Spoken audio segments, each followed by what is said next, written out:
The crystalline dome of the Grand Assembly Hall stretched so far overhead that clouds formed near its peak. Ambassador Marcus Webb stood on a platform barely 10 meters wide, suspended in the center of a chamber that could have swallowed Earth's largest stadiums 3 times over. Around him, arranged in circular tiers that climbed toward the distant ceiling, sat representatives from 200 alien species, their eyes in every color and configuration imaginable, focused on him with an intensity that would have broken lesser men. Marcus kept his breathing steady. Beside him, Lieutenant Eva Torres maintained her military bearing despite the obvious threat of the 100 weapon systems targeting their position. Dr. Rajesh Kumar clutched his data tablet like a lifeline, though his hands remained remarkably steady for a man facing potential execution. High Chancellor Vorin of the Celestial Dominion rose from his throne at the chamber's apex. He stood nearly 4 meters tall, his 6 arms draped in robes that seemed woven from starlight itself. When he spoke, his voice rolled through the chamber like thunder. Amplified by technology humanity barely understood, humans of the planet designated Earth. You stand before the Galactic Council to answer for your crimes against the established order. For 2 of your centuries, we have observed your species. We expected compliance. We received defiance. The High Chancellors for primary hands gestured, and holographic displays materialized throughout the chamber. They showed human colonies on worlds the Council had never authorized. Shipyards building vessels with designs the Council had never approved. Research stations developing technologies that violated a dozen different laws. You have colonized 4 star systems without permission, Vorin continued. You have created artificial intelligence beyond permitted complexity. You have reverse-engineered quantum fold technology reserved exclusively for Council oversight. Most seriously, you have refused to disarm your military forces as required by Concordance law. Marcus waited until the echoes faded before speaking. His voice carried clearly, despite the vast space, enhanced by the small device Eva had slipped him earlier. With all due respect, High Chancellor, Earth never agreed to your concordance. We were discovered by your survey ships, given a list of rules, and told we must obey. No negotiation, no choice. Just orders. A wave of shocked murmurs rippled through the alien assembly. Several species activated their translation devices louder, as though mishearing could explain such audacity. A delegate from the Vrin Collective rose from its seat, its crystalline body refracting light in angry patterns. The Council has maintained galactic peace for 15,000 years, it chimed in musical tones. Every species submits to concordance law. It is the foundation of civilization itself, and perhaps your foundation has cracks. Marcus replied calmly. Vorin's face shifted from its normal purple hue to something darker and more dangerous. You dare question 15 millennia of established order? Your species has barely left your homeworld. You control fewer than 40 star systems. The Celestial Dominion alone commands 6,000 worlds. What possible grounds do you have to challenge our authority? Marcus allowed himself a small smile. Something in that expression made several nearby aliens shift uncomfortably in their seats. He nodded to Rayesh, who activated his tablet with trembling fingers. The holographic display that appeared above their platform drew gasps from across the chamber. It showed real-time data streams from across the galaxy. 17 Council military installations with complete security details, 32 major shipyards with production schedules, the exact locations of every Dominion fleet currently deployed, communication intercepts from the High Chancellor's private channels, financial records showing resource distribution that heavily favored the Dominion and its closest allies, most impossibly. The display showed live video feeds from inside the High Chancellor's personal flagship, currently in orbit around the Council's capital world. The feeds showed Dominion officers going about their duties. Completely unaware they were being observed, Vorin's face went from dark purple to bone white. His 6 arms trembled with barely controlled rage. How did you obtain this information? Our systems are impenetrable. We use architect-level encryption protocols. We've been watching for 2 centuries, High Chancellor, Marcus said. While your survey ships studied us, we studied you. Every transmission you sent, every protocol you used, Every back door your technicians thought was hidden. Humanity may be young by galactic standards, but we learn quickly. Very quickly, he gestured, and the holographic display expanded. New information flooded the chamber. Secret council files that had been classified for millennia, records of the Vorax containment zone that the council publicly claimed was empty space, but which actually held the remains of a species that had refused to comply 60 years ago. Documentation of force technology limitations imposed on tributary species to keep them dependent on council infrastructure. Communications revealing how the council's so-called democratic votes were predetermined by Dominion influence. We know the council isn't what it claims to be, Marcus continued. It's not a democratic federation. It's an empire dressed in diplomatic language. The concordance laws aren't designed to maintain peace. They're designed to maintain your control, Chamber erupted. Alien delegates surged to their feet, shouting in a cacophony of languages. Some directed their anger at the humans. Others turned on the Dominion representatives. Security drones descended from hidden alcoves in the ceiling, their weapons charging with high-pitched whines that cut through the chaos. Ava's hand moved toward the weapon concealed beneath her jacket, but Marcus caught her wrist. A slight shake of his head told her to wait. Not yet. Voran slammed his primary fist onto the podium before him. The impact created a thunderous boom that physically shook the platform where the humans stood. Silence fell immediately. "This is blackmail," the High Chancellor said, his voice dangerously quiet. "You would threaten the Council with stolen information to avoid justice for your crimes?" "Justice." Marcus laughed without humor. "You're not offering justice, High Chancellor? You're demanding submission. There's a difference." He took a step forward and even noticed several weapon systems tracking the movement.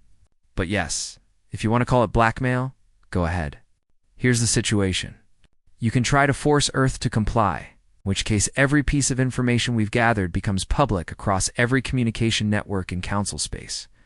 Every tributary species will learn how you've manipulated them.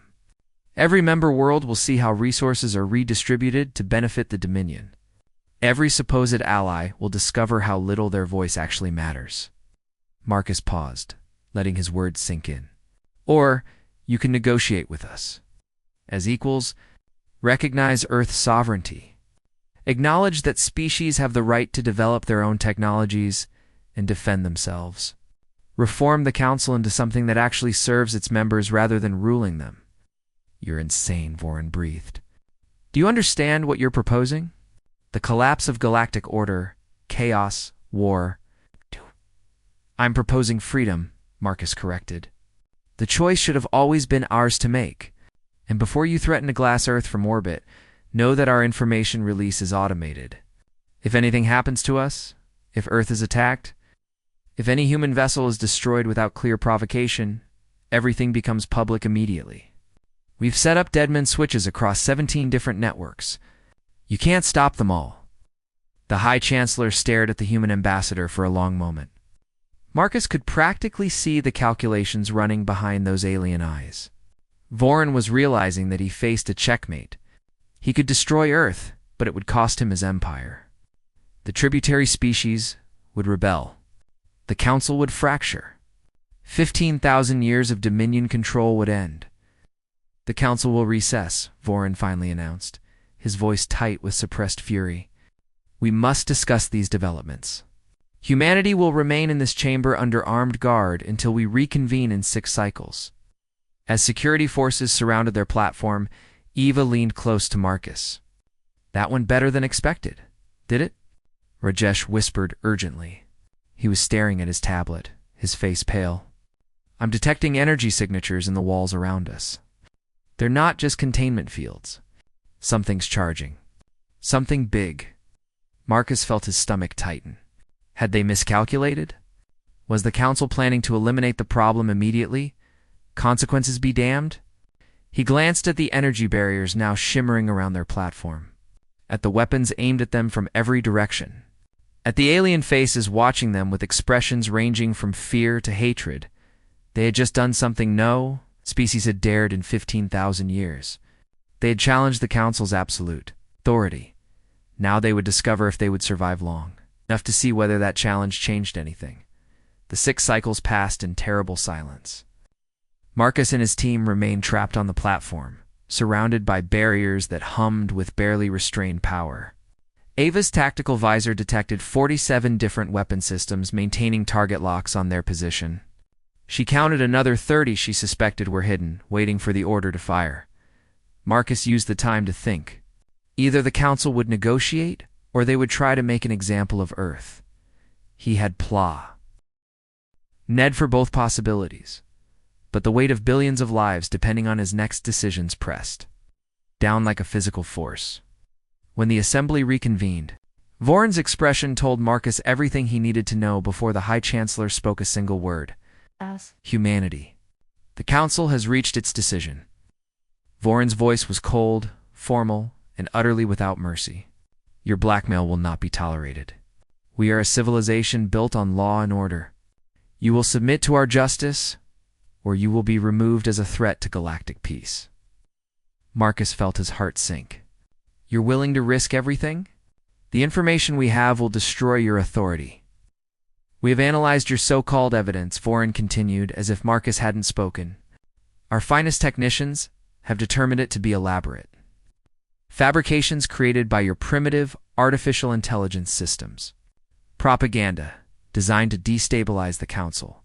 Any attempt to distribute such obvious lies will be met with immediate military response against Earth and all human colonies. You know it's real, Marcus said quietly. You're betting we won't release it because it would trigger a war that could destroy Earth. Precisely, Voron smiled, showing teeth that belonged on a predator. You have 10 of your minutes to surrender all copies of your fabricated data and submit to Council authority. Refuse, and the barriers surrounding you will become your crematorium. Choose wisely, Ambassador. Eva positioned herself in front of Marcus, ready to shield him with her own body if necessary. Rush gripped his tablet, his finger hovering over the command that would release everything and condemn Earth to war. Marcus activated his communicator with a subtle, hand gesture. Admiral Frost, we have a situation. Activate Protocol Olympus.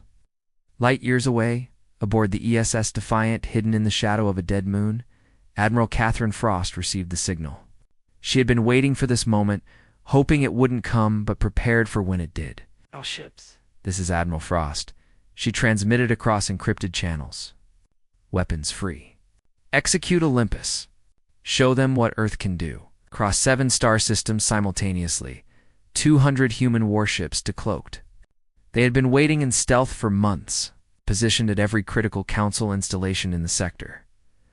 Shipyards, communication hubs, defense platforms, military bases, supply depots. Every strategic target the Council relied upon. The vessels appeared on sensors like ghosts, materializing from nowhere. Each one carried weapons the Council had never encountered. Kinetic kill vehicles that moved at 97% of light speed. Graviton lances that could tear through any known shielding. Electronic warfare systems that could cripple networks from across a solar system. In the Council chamber, alarms began screaming, and aid rushed to Voron's platform, its translator struggling to keep pace with its panicked speech. High Chancellor, we're detecting massive energy signatures across multiple sectors. Unknown vessels are targeting our critical infrastructure. They appeared from nowhere. Our sensors never detected their approach. Voron's composure finally shattered. How many? Over 200 confirmed contacts, all broadcasting Earth identification codes. High Chancellor, they have weapons locked on installations across 7 systems. Our defensive forces are scrambling, but they were completely unprepared. Marcus stepped forward, his voice cutting through the chaos that was spreading through the chamber. You wanted to see our military capabilities, High Chancellor? There they are.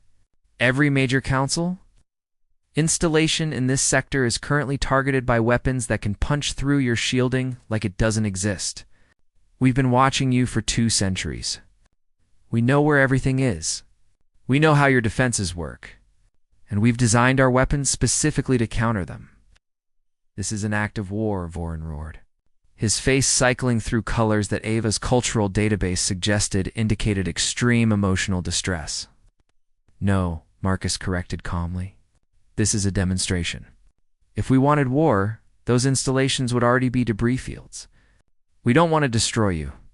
We want you to understand that you can't force us to submit. Not anymore. Not ever again. A new voice echoed through the chamber. Admiral Frost's transmission was broadcast for every delegate to hear. Council vessels are ordered to maintain distance of 10,000 kilometers from any human ship. Any aggressive action will be interpreted as a declaration of war against Earth and her colonies.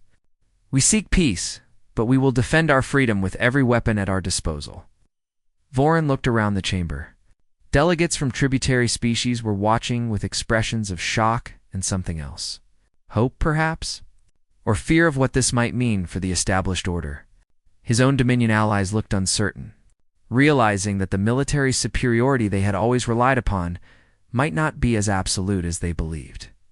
You've made a terrible mistake, Vorin said to Marcus, his voice low and dangerous. Even if we negotiate now, the Council will never forgive this humiliation. You've made enemies of civilizations that have existed for millions of years. Enemies with long memories and longer reaches. Marcus nodded slowly. Perhaps.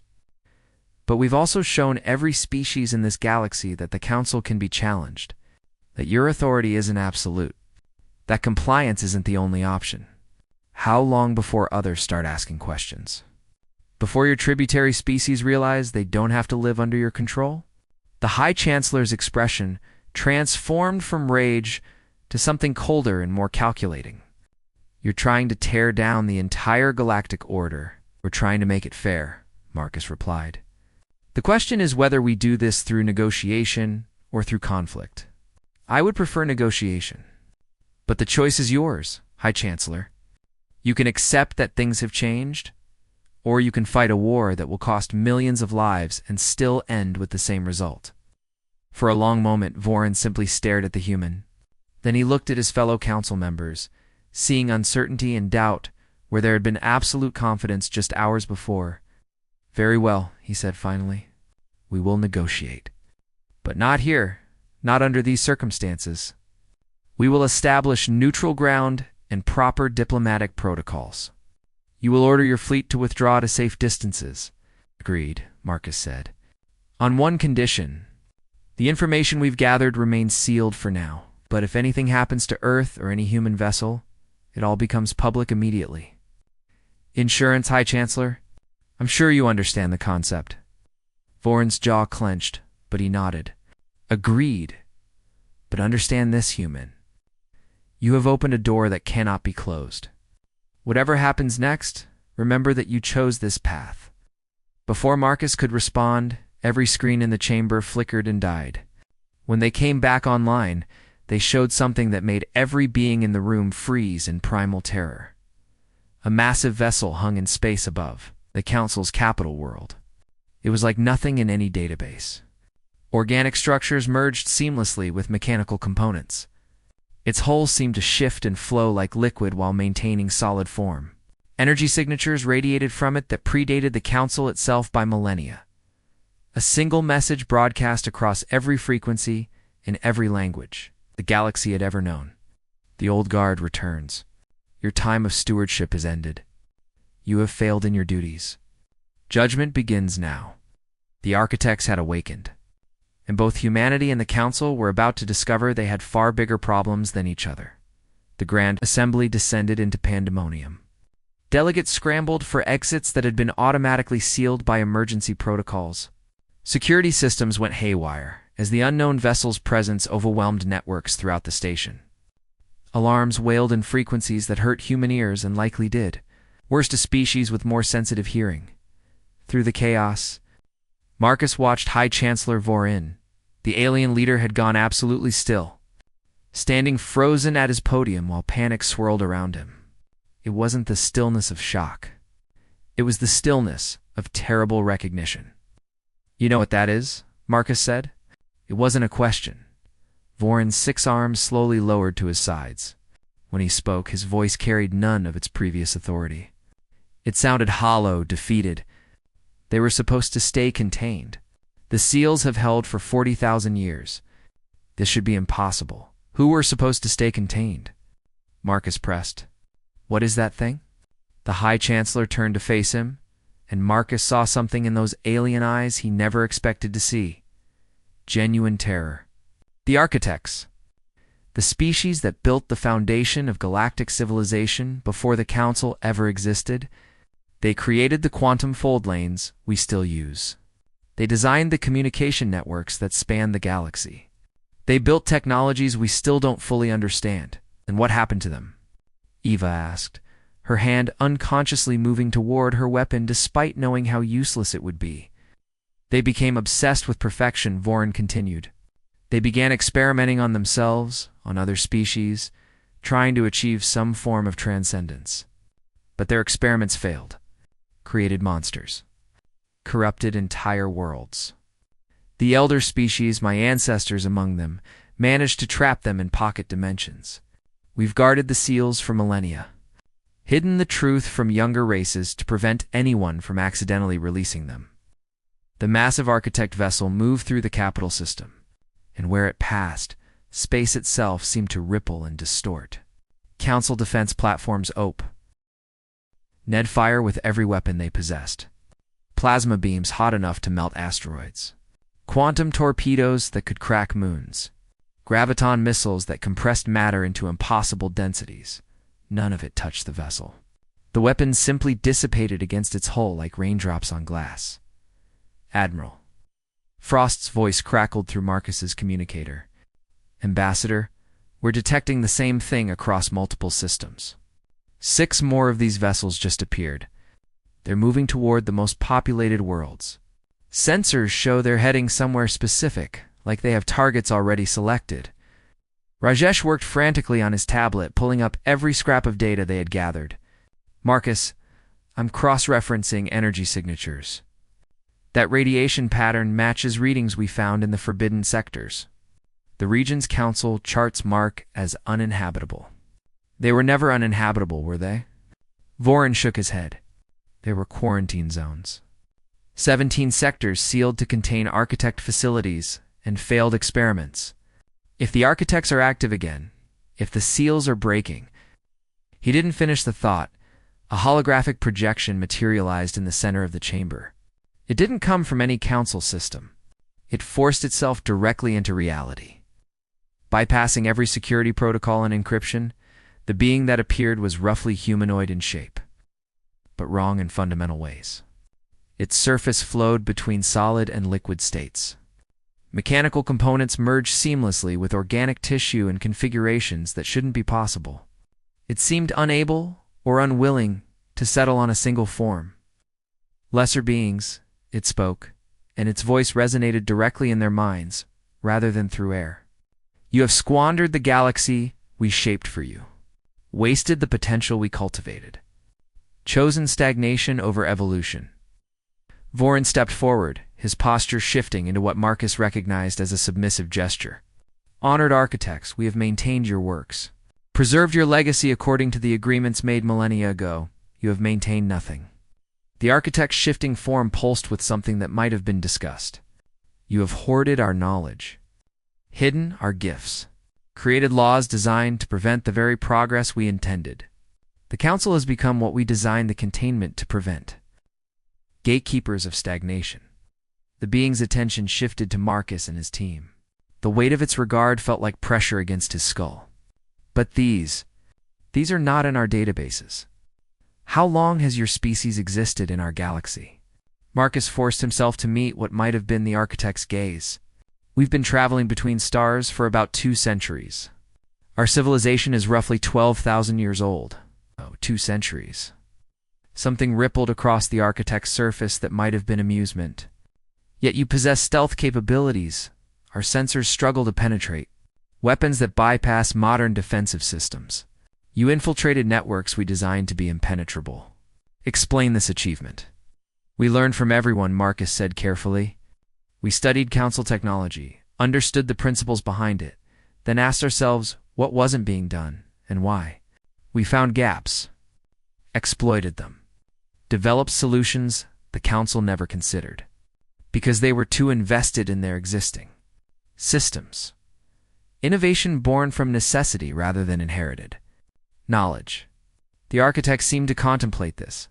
You represent what we hoped this galaxy would produce. Fresh perspectives. Novel approaches. The Council has failed its purpose, but perhaps you are the solution we sought. Voron's face went from purple to white. Honored architects, humanity is dangerous, unpredictable. They cannot be trusted with advanced knowledge. They accomplish in 2 centuries what you have failed to achieve in 40,000 years. They question. They innovate. They refuse to accept imposed limitations. The architect's projection intensified, growing larger and more solid. We offer humanity a choice. Accept architect guidance and we will elevate your species beyond the constraints of physical existence. Refuse, and we will purge this galaxy of its stagnation and begin the experiment anew. That's genocide, Eva said bluntly. That is necessary correction, the architect replied without emotion. The Council has ensured the stagnation of every species under its control. They are evolutionary dead ends. Better to clear the field and allow new growth. Marcus stepped forward. What happens to the trillions of sentient beings currently living in Council space? They are redundant. Failed experiments. They will be processed and their base materials repurposed. Then my answer is no, Marcus said flatly. The chamber went silent. Even the alarm seemed to pause.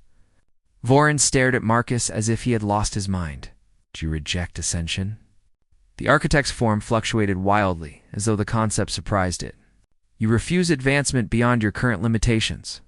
I refuse genocide, Marcus corrected. If your solution to stagnation is mass extinction, then you're not advanced. You're just old tyrants with better weapons. That's not transcendence. That's the same authoritarian garbage the Council uses, just dressed in philosophical language. The architect's projection flickered dangerously. Energy crackled around it. You dare judge us? Yeah, I dare, Marcus said. You talk about evolution and innovation, but your answer to a problem is force compliance or destroy opposition. That's exactly what the Council does. You're no different. You just have fancier technology. Rajesh grabbed Marcus's arm. Are you trying to get us all killed? It already wants to kill everyone, Marcus replied. At least this way we maintain our dignity. To everyone's shock, the architect's projection stabilized. The wild fluctuations ceased. Explain your alternative, young species. What would you propose instead of necessary correction? Marcus took a breath, aware that every word mattered. Give us time. The Council's control is already broken. We've proven that. If stagnation is the problem, let us introduce competition, change, innovation to the galactic order. Not through extinction, but through freedom. Let species develop without Council restrictions. Art.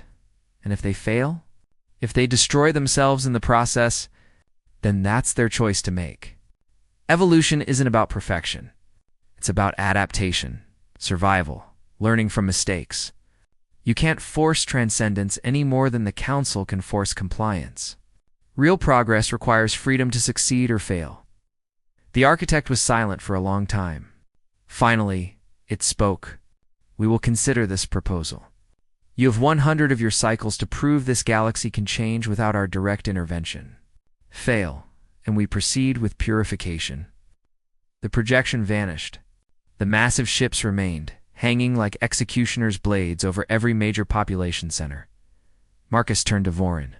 High Chancellor, I believe we need to discuss those negotiations after all. The emergency summit convened in a hastily prepared neutral station orbiting a lifeless moon. For the first time in Council history, representatives from tributary species sat as equals with the ruling powers. The chamber buzzed with conflicting voices, demands, accusations. And hope that had been suppressed for millennia, Marcus stood at Earth's delegation table. Watching the fractures spread through galactic civilization in real time, 3 tributary species had already declared independence. 5 more were demanding access to restricted technologies. The Dominion's traditional allies were calling for Earth's immediate punishment despite the architect threat looming over everyone, Admiral Frost maintained. The human fleet in defensive positions while reports continued arriving about new architect vessels emerging from the sealed sectors. They weren't attacking yet, just watching, waiting to see if the galaxy could govern itself without descending into chaos. Vorin attempted to call the assembly to order, but his voice barely carried over the noise. We face an existential threat. This division serves no purpose. A representative from the Krell Confederacy, a species forced under council oversight 6,000 years ago, known multiple appendages on their table. The council created this crisis. You hid the truth about the architects. You suppressed our development. You built an empire on lies and called it peace. We prevented chaos, Vorin shot back. The younger species don't remember the wars before the council, the weapons that shattered planets, the conflicts that consumed entire sectors. We brought stability. We brought stagnation, Marcus interjected. And now it's threatening all of us. Before the argument could escalate further, alarms blared throughout the station. Holographic displays showed something emerging from the largest forbidden sector. Not an architect vessel, but something else. Something worse. Dr. Rachel Torres, Earth's chief xenobiologist who had joined the delegation, studied the readings with growing horror. That energy signature doesn't match architect patterns. It's unstable, chaotic, like a reactor in meltdown but on a stellar scale. The thing that appeared looked vaguely ship-shaped, but wrong in ways that hurt to observe.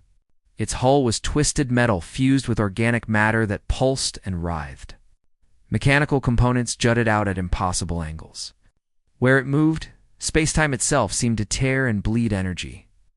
The failed ones, Vorin whispered, all color draining from his face. What are the failed ones? Marcus demanded. Species the architects experimented on 40,000 years ago.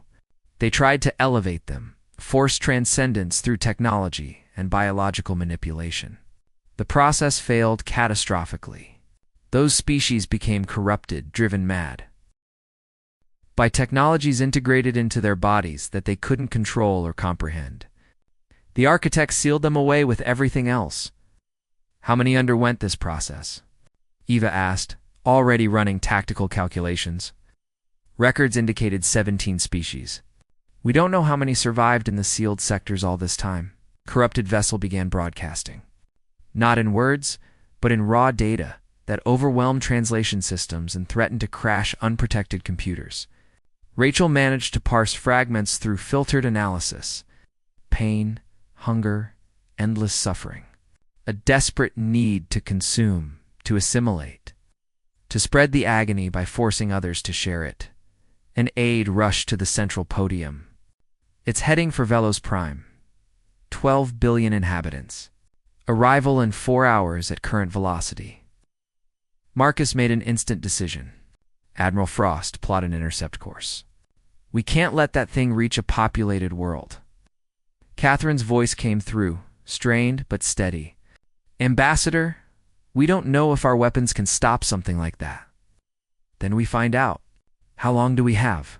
For hours if we leave immediately, maybe less if it accelerates. Vorin stood abruptly. The Council fleet will support this action. I'm authorizing full military deployment to intercept the threat. It's for the first time in history. Council and human forces prepared to fight together against a common enemy. The battle above Velos Prime became the stuff of legends. The corrupted vessel, designated Target Omega by human tactical computers, proved nearly impossible to damage. Council plasma weapons carved glowing wounds in its hull, but the injuries sealed themselves with writhing organic matter within seconds. Human kinetic weapons punched clean through, but the holes filled with mechanical components that seemed to grow from nothing. Catherine coordinated the combined fleet with calm precision. All vessels concentrate fire on the propulsion sections. If we can't kill it, we slow it down. By time for the evacuation, the Defiance led the assault, its graviton lance carving through space. Where the beam struck Target Omega, reality buckled and twisted. The creature ship screamed across every frequency, sound that drove several alien crew members temporarily insane, and had to be filtered out of human audio systems. But it was working. The abomination was slowing. Its trajectory was curving away from Velos Prime. Then sensors detected 3 more. failed ones emerging from different sealed sectors, all heading toward populated systems. Admiral, we can't hold 4 of these, the tactical officer reported. Fear creeping into his professional composure. Catherine's jaw set. We don't have a choice. Civilian evacuation is ongoing. We buy them time, whatever the cost. In the diplomatic station, Marcus watched the battle unfold with growing despair. Then Rajesh grabbed his arm, pulling him to a science terminal. I've been analyzing the architect databases we decrypted. The failed ones aren't just corrupted. They're in constant agony. The technologies forced into their bodies are killing them slowly, have been for 40,000 years.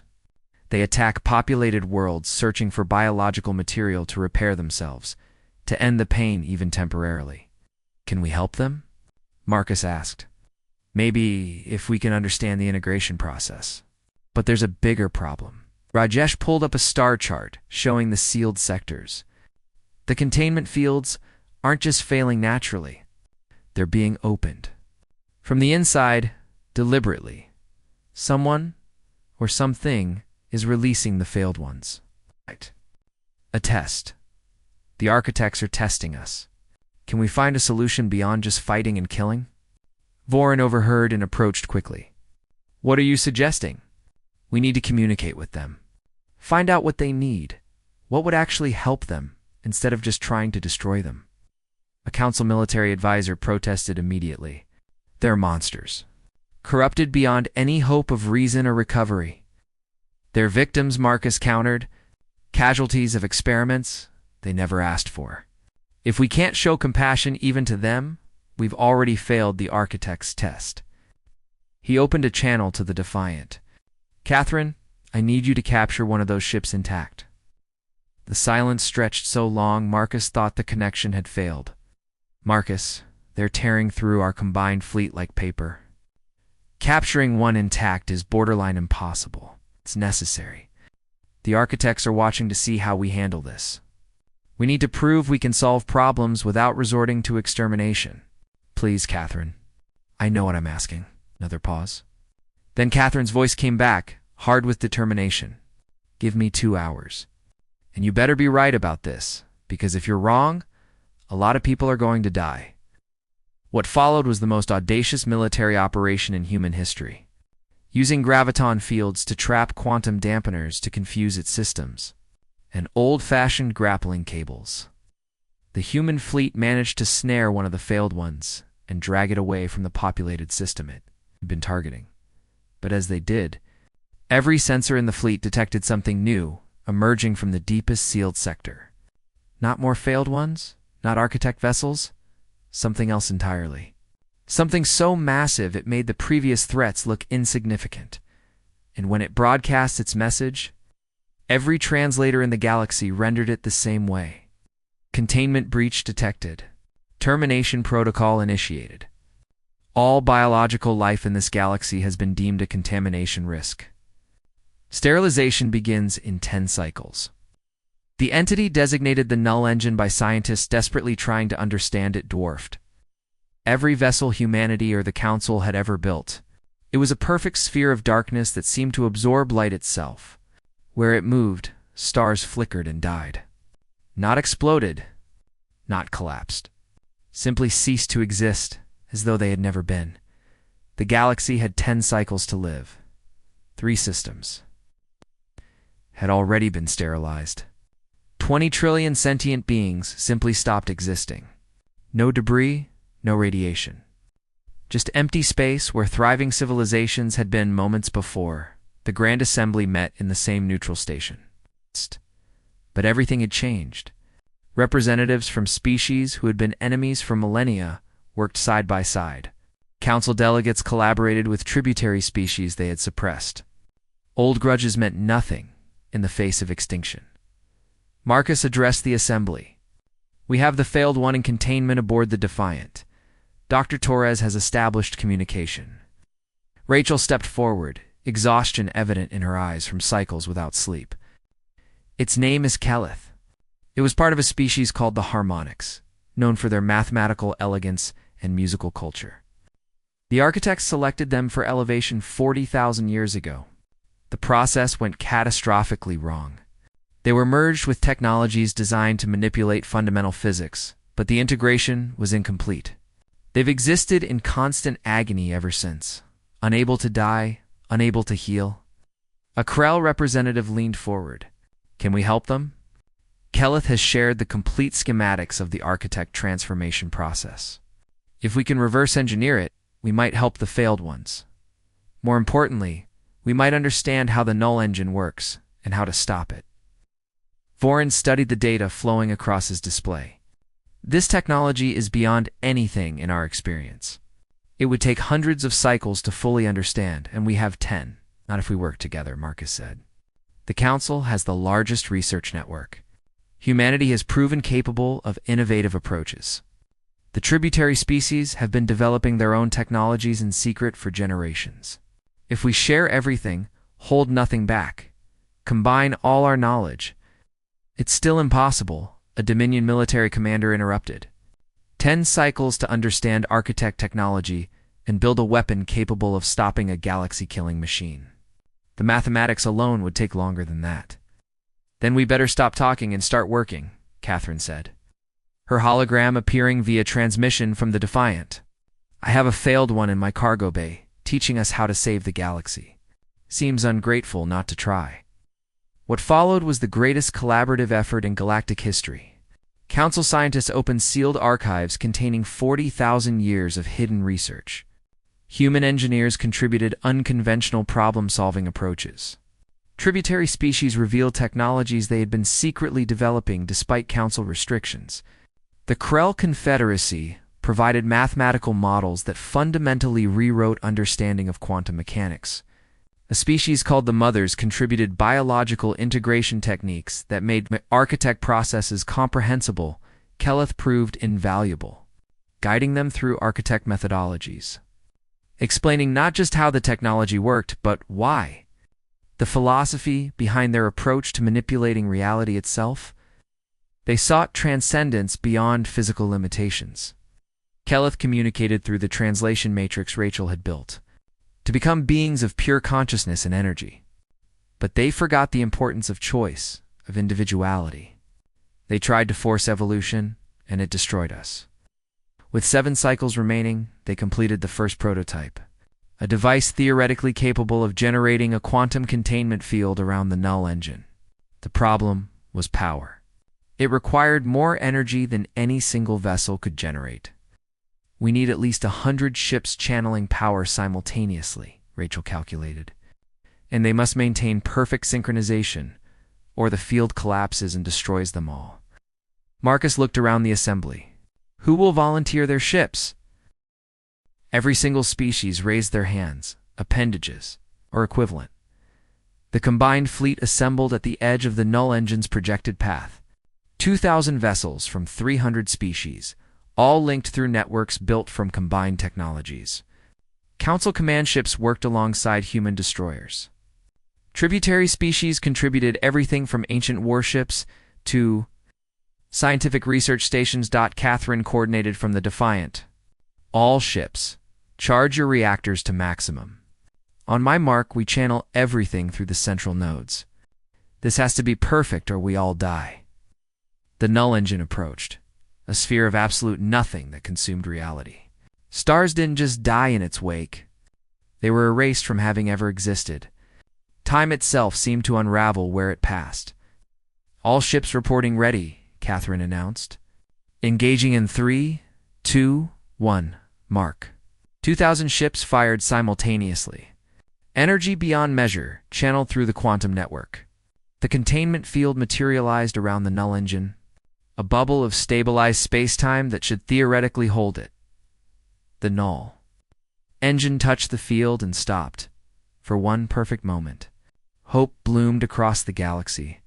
Then cracks began spreading across the field's surface. Power levels insufficient. Rachel shouted over the communications network. It's adapting, drawing energy from the field itself to break free. Kelleth's voice cut through rising panic. The failed ones can help.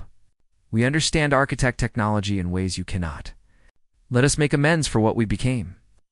Before anyone could respond, the 17 failed one vessels scattered across the galaxy warped to the containment field. They merged with it, their corrupted forms reshaping into circuit-like patterns that reinforced the quantum structure. 17 species, who had suffered for 40,000 years, sacrificed themselves to save the galaxy that had forgotten them. The null engine struggled, consumed, raged against its prison, but the field held. Containment stable, Rachel announced, her voice shaking. It won't last forever. Maybe a few hundred years, but we have time now. The familiar architect presence materialized one final time.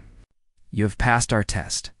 You chose collaboration over domination, compassion over efficiency, innovation over stagnation. The failed ones found redemption, and your species found unity. This is what we hoped for millennia ago. What we failed to achieve ourselves, so what happens now? Marcus asked. We return to containment by choice this time. The galaxy belongs to you now. Shape it better than we did. Remember that power without wisdom creates tyranny. That authority without consent breeds rebellion. That transcendence cannot be forced. The architect vessels withdrew.